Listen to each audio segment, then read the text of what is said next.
boku. Zdaj se je preselil desno, da bo izvedel tale out. Žoga v sredino, Šeško!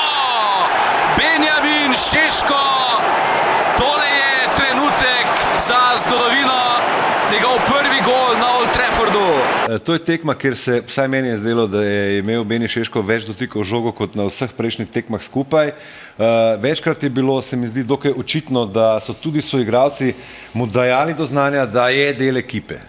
Jaz bi to rekel, tudi vseeno čas je tisti, ki spoznavajo se še in tudi Beni je koliko 3-4 tekme šele začel v prvi enajsterici in tukaj se zdaj vseeno pozna že ta minutaža in vseeno je nekako se bolj spozna tudi z svojimi soigralci. Ne bi tako je bil črnogled, da mu ne želijo podajati. Vemo, da je bil to problem United, ampak to je po eni strani njegova naloga, da si zbori to, zboril si bo samo s tem zaupanje, ko bo zabijal.